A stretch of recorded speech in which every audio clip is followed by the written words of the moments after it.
दोस्तों नमस्कार। खबर यह है कि पश्चिम बंगाल में अभिषेक बैनर्जी, जो कभी बंगाल में राजनीति में एक मुख्य भूमिका निभाते थे, अचानक जब वो अपने क्षेत्र में गए तो जनता ने उन पर हमला कर दिया। जिस नेता को जनता ने 5 साल पहले भारी बहुमत से सत्ता में भेजा, 5 साल में ऐसा क्या हुआ कि जनता उस पर हमला कर बैठी। ये मुद्दा बहुत इंपॉर्टेंट है और चिंताजनक भी है। सवाल इस बात का है कि नेताओं पे हमले के लिए जनता क्यों प्रेरित हो जाती है, क्यों मजबूर हो जाती है, क्यों जनता को ये लगता है कि इस नेता को हमला करके ही या इसको हानि करके ही शायद उनको कोई तसल्ली मिलेगी। इस बात को समझना बहुत जरूरी है दोस्तों। ऐसा नहीं है कि हमला पहली बार हुआ है। अगर आप इतिहास देखें, गांधी पे भी हमला हुआ, अब्राहम लिंकन पे भी हमला हुआ, बहुत सारे ऐसे नेता थे जिन पे हमले हुए। इसका मतलब ये है कि ये रातों रात नहीं होता है। अगर किसी नेता पे हमला होता है तो उस नेता को ये समझना चाहिए कि जब वो सत्ता में थे पिछले 5 साल, उन्होंने ऐसा क्या किया कि जनता का गुस्सा इकट्ठा होता रहा और जनता ने जब मौका मिला तब उसी नेता पर हमला कर दिया। तो सवाल अब इस बात का है कि ये गुस्सा पैदा क्यों हुआ। इसको समझना बहुत जरूरी है। मैं ये नहीं कह रहा कि जनता का हमला जायज है, कानूनी रूप से ये गलत है, नहीं होना चाहिए। लेकिन हम आज जो बात कर रहे हैं वो बात कर रहे हैं राजनीतिक रूप से और सामाजिक रूप से। सामाजिक रूप से जनता इतना क्यों परेशान हो जाती है कि अपने राजनीतिक नेताओं को, जिनको वो खुद चुन के भेजती थी, उनको सत्ता से हटाती है और यहां तक कि उन पे हमला करने पे भी मजबूर हो जाती है। इसका मतलब यह है कि जो 5 साल में किया इन नेताओं ने, वो कुछ ना कुछ तो ऐसा था जिससे जनता को बहुत नाराजगी थी। अब कारण कई हो सकते हैं, आर्थिक कारण हो सकते हैं, सामाजिक कारण हो सकते हैं, राजनीतिक कारण हो सकते हैं, धार्मिक कारण हो सकते हैं, और भी कोई काम हो सकता है। इसीलिए कहीं ना कहीं इस बात को समझना होगा नेताओं को कि देखिए, आप जब सत्ता में होते हैं तो आप ये मत भूलिए कि सत्ता से हटने के बाद आप समाज में नहीं जाएंगे। जब आप समाज में जाएंगे तो समाज आपके साथ कैसा व्यवहार करेगा, ये डिपेंड करेगा कि आपने 5 साल सत्ता में रह के क्या किया। इस बात को समझना बहुत जरूरी है। दूसरी जो सबसे बड़ी बात सामने आती है वो ये कि जब आप चुनाव में जाते हैं तो आप बहुत बड़े बड़े वादे करते हैं, लेकिन हकीकत कुछ और होती है। आप रोजगार का वादा करते हैं, आप आमदनी बढ़ाने का वादा करते हैं, आप लॉ एंड ऑर्डर का वादा करते हैं, आप बहुत सारे वादे करते हैं। लेकिन जब जनता को लगता है कि सुधार नहीं हो रहा है, जिंदगी पहले से और बदतर होती जा रही है, उनकी सुरक्षा, उनकी सामाजिक सुरक्षा, आर्थिक सुरक्षा के लिए कुछ नहीं किया जा रहा है, तो जनता को लगता है उनके साथ धोखा हुआ है। और जनता फिर उस धोखे को भूलती नहीं। पहले वो जवाब देती है मत में, चुनाव में, आपको सत्ता से हटाती है, और फिर अगर उनको मौका मिलता है तो वो सड़कों पे ऐसे नेताओं को दौड़ा दौड़ा कर पीटने का प्रयास करती है। तो इसमें क्या जनता की गलती है? इसको भी हमें समझना बहुत जरूरी है। इसके अलावा जो सबसे मूल कारण है वो ये कि जब जनता को ये लगता है कि ये जो नेता भ्रष्टाचार कर रहे हैं, अपने वादों से मुकर रहे हैं, समाज का ध्यान नहीं रख रहे, ना तो इस पे कार्यपालिका कोई काम कर रही है, ना ही न्यायपालिका कुछ काम कर रही है, ऐसे लोग जो समाज का नुकसान कर रहे हैं, इनके ऊपर कोई कार्रवाई नहीं हो रही, इससे जनता के अंदर एक रोष पैदा होता है। इसीलिए कहा जाता है कि justice delayed is justice denied. अगर न्यायपालिका नेताओं के ऊपर टाइम पे कार्रवाई करेगी तो जनता को इतना गुस्सा नहीं आएगा, क्योंकि उनको पता लग जाएगा कि सूनर और लेटर भ्रष्ट नेताओं के खिलाफ कानूनी कार्रवाई हो जाएगी और उनको सजा मिल जाएगी। लेकिन जब भ्रष्ट नेताओं के खिलाफ सालों तक कार्रवाई नहीं होती तो फिर जनता को लगता है कि शायद न्याय हमें ही करना पड़ेगा, क्योंकि न्यायपालिका से तो भरोसा उठता जा रहा है। ये किसी भी लोकतंत्र के लिए एक चिंता की बात है। न्यायपालिका को भी सोचना होगा, कार्यपालिका को भी समझना होगा कि अगर आप टाइम पे जस्टिस नहीं दे पाते तो आप समाज में एक विद्रोह का बीज पैदा करते हैं, और ये बहुत ही महत्वपूर्ण है। क्या आप इसके लिए जनता को दोषी बनाएंगे? मैं तो नहीं मानता। क्योंकि जनता तो वही करती है, उसी की प्रतिक्रिया करती है जो उसके साथ किया जाता है। और एक आदमी नहीं है, जब जनता इस तरह के नेताओं को देखती है, अचानक जब वो आपा खो देती है, इसका मतलब ये है कि समाज में उस नेता के खिलाफ कुछ ना कुछ तो पनप रहा था, जिसको वो अभी तक इसलिए दबाए बैठे थे क्योंकि वो नेता सत्ता में था, सिस्टम उसके साथ था और उसके खिलाफ किसी को कार्रवाई करने की कोई हिम्मत नहीं थी। इसीलिए ऐसे नेता जब सत्ता में होते हैं तो उनको सुरक्षा चाहिए होती है और सत्ता के बाद भी वो सुरक्षा की मांग करते हैं, क्योंकि उनको पता है कि उन्होंने ऐसे कर्म किए हैं कि जनता शायद उनको माफ नहीं करेगी। तो सवाल अब इस बात का है कि इस तरह का माहौल क्यों बन जाता है, कौन जिम्मेवार है? क्योंकि ऐसे नेताओं के खिलाफ माहौल बनाने का काम करती है दूसरी राजनीतिक पार्टी। एक राजनीतिक पार्टी दूसरे के खिलाफ इतना प्रचार करती है कि जनता को लगता है कि सामने वाली पार्टी ही क्रिमिनल है और दोनों तरफ से समाज खेमों में बंट जाता है। और जब समाज खेमों में बंटता है तो फिर बीच का रास्ता नहीं होता, फिर बदले की भावना से काम होता है। और इसीलिए राजनीति में खेमे में बंटना बहुत खतरनाक चीज है। और फिर सोशल मीडिया के माध्यम से जहर फैलाया जाता है और फिर हम सही हैं, वो गलत हैं, वो गद्दार हैं, हम देशभक्त हैं, इस तरह की जब बातें होती हैं तो लोगों में और नफरत बैठती है। फिर जगह संवाद की नहीं रहती, संघर्ष की बन जाती।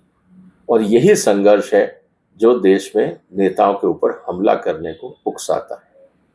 और मीडिया की भूमिका, मीडिया भी सही बातों को जनता के बीच में नहीं लाती, क्योंकि आज हिंदुस्तान में जो मीडिया है वो एक व्यापार बन गया है, वो प्रॉफिट सेंटर है। मीडिया के मालिक इसलिए अखबार या टीवी चलाते हैं कि उनको प्रॉफिट कमाना है, उनको समाज की बात या जनता की बात सामने रखनी है, ये कोई जरूरी नहीं।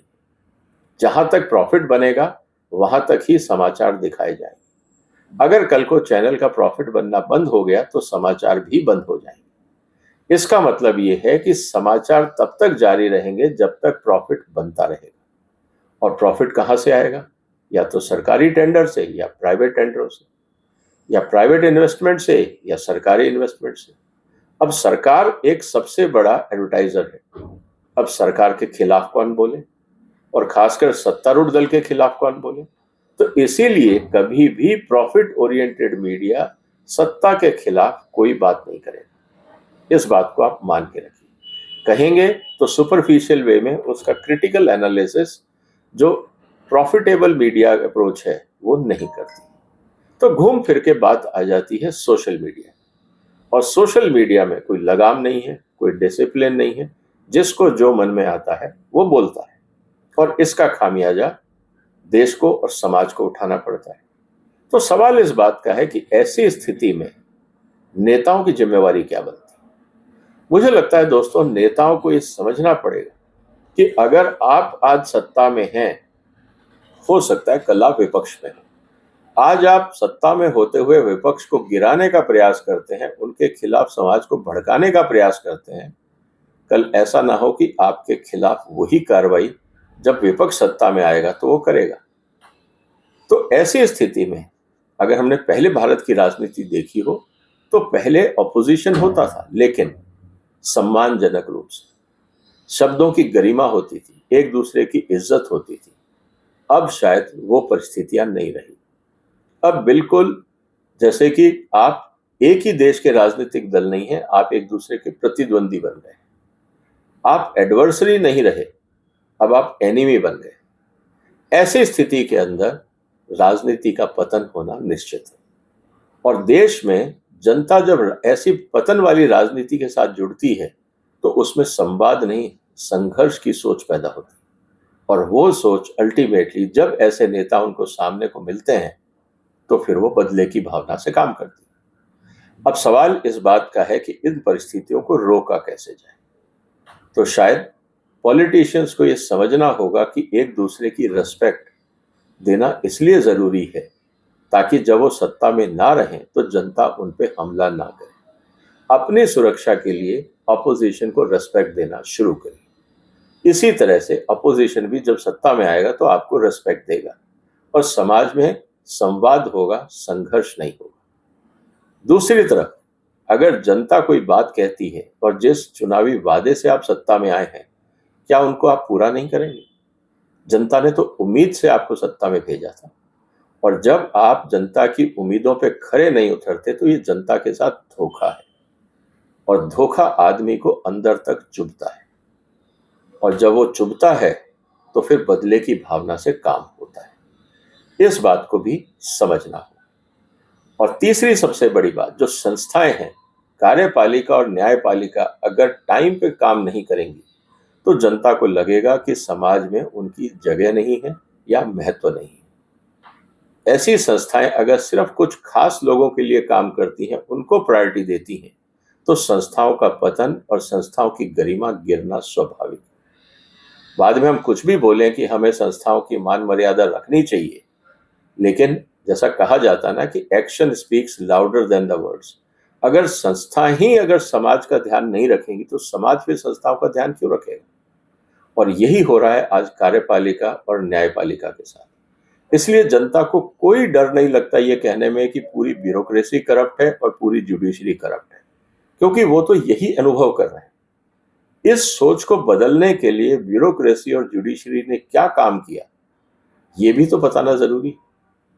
इसीलिए ये बहुत जरूरी है कि नेता अपनी स्थितियों को समझें, क्योंकि आने वाले समय में सोशल मीडिया के माध्यम से आपके फेवर में, आपके खिलाफ बहुत कुछ लिखा जाएगा, और वो ज्वालामुखी धीरे धीरे समाज में बिल्ड होता है और मौका लगने पे फट पड़ता है। और यही हुआ अभिषेक बैनर्जी के साथ। ये अकेला केस नहीं है।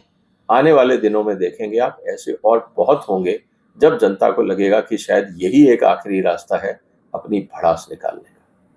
तो नेताओं को सजग होना चाहिए, क्योंकि अगर उनकी असफल नीतियां जनता को परेशान करती हैं, आर्थिक परेशानियां जो जनता की बढ़ रही हैं, उस पर ध्यान नहीं दिया जाता, राजनीतिक ध्रुवीकरण इस लेवल तक हो जाता है कि लोग एक दूसरे को दुश्मन समझने लगे, संस्थाएं या तो काम नहीं करती या उनको कमजोर कर दिया जाता है, तो जनता को लगता है कि अब कोई रास्ता नहीं है और संवाद की तो कोई गुंजाइश दिखती ही नहीं। ऐसे में जो वर्षों से गुस्सा अंदर पनप रहा होता है, जो ज्वालामुखी बन रहा होता है, वो फिर फटने के कागार पे आ जाता है। तो दोस्तों, अब सवाल इस बात का है कि इस तरह की स्थितियों को कैसे रोका जाए। मेरे को तो ये लगता है कि संवाद को प्राथमिकता देनी चाहिए, और टाइमली डिलीवरी सिस्टम अगर हम क्रिएट करें तो जनता को भरोसा मिलेगा। लेकिन मैं आपसे एक सवाल पूछता हूं, आप ये बताइए कि ये जो नेताओं पे हमले बढ़ रहे हैं, इसके लिए जिम्मेदार कौन? भारत की वर्तमान राजनीति या वर्तमान व्यवस्था? आप किसको ज्यादा गुनहगार मानते हैं? जो भी आपके विचार हो कमेंट बॉक्स में लिखिए। फिर मुलाकात होगी एक और महत्वपूर्ण मुद्दे के साथ। तब तक अपना ध्यान रखिएगा। फिलहाल वंदे मातरम।